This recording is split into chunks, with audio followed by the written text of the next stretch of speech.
get to the pot already, but we don't have enough.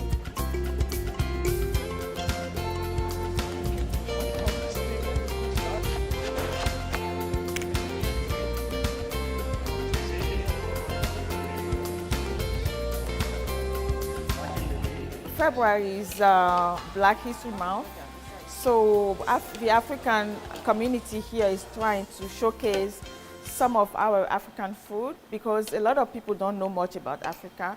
What they know about Africa is rather negative. It's like the war, civil war, children dying of hunger. But Africa is way more than that. It's in fact the cradle of humanity. So we do have a very vibrant, rich, unique, and diverse culture in Africa. So our goal today is to show people part of our culture.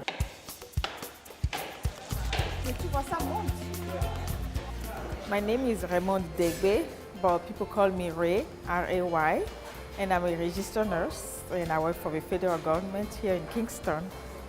I love to cook any kind of food, mainly African food, using different spices, and mainly inviting people over to share my food, the African food, and my culture with them. I love to dress in African outfits. In the summer, that's all I do. I don't wear European or Canadian or anything but African. It's my way of showing my identity and being proud of being from Africa. This is what we call Yovo Doko. Yovo means white person, Doko means fritter. So because it's made of flour, white flour, which is imported from Europe, mainly from France, to Africa, it's called the white person donut because we use the white person's flour to make it. I'm originally from Benin, it's in West Africa, which is next door to Nigeria. On the west side of Nigeria is Benin. I came to Canada about 5 years ago. I have been living in North America for over 20 years now. I was in the state for quite a few years before coming here. But the African is still in me. So everywhere I go, any community I go to, I like to share my heritage with other people. So I do go to school to do demonstration, to get people to know a little bit more about Africa than what they see on TV. I want to show people a different side of Africa. The food is very unique and different, and we dress differently, we do things differently, which is really, truly unique. Banana plantain, this is a very popular dish in Africa. I'm frying it. This is one way to do plantains. We have like tons of ways to eat plantains. When it's harvested and it's fresh, green, you could slice it and boil it and eat it with chicken, or you add some fish to it. You could just roast it, put it in the oven and roast it. It's really good. Or even you could just cut it, dry it, pound it. Usually people take it to a meal. So you make a flour out of it. You use it later to make what we call fufu. It's very versatile, and then it's eaten in a lot of places in Africa. We like to use fresh ingredients.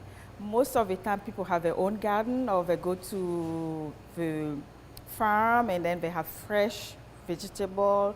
Most of the time we have ginger, fresh garlic, fresh onion, everything, and pepper. But all of us have to be freshly ground, fresh, and used the same day. This is atta, it's black-eyed peas, and you soak it overnight.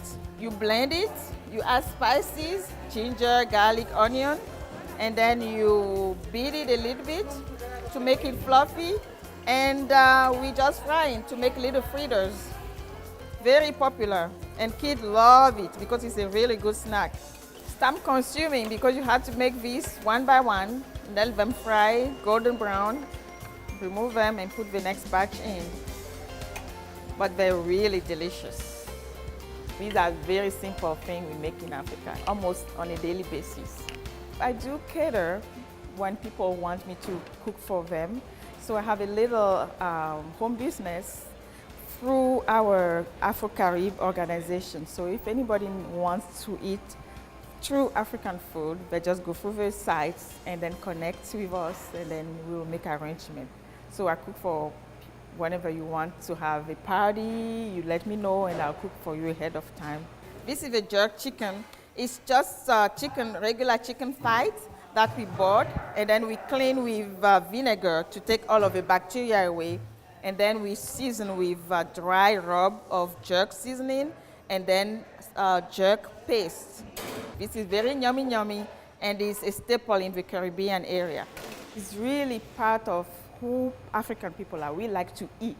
We like to gather any occasion like a birth, a wedding, a death is an occasion to celebrate.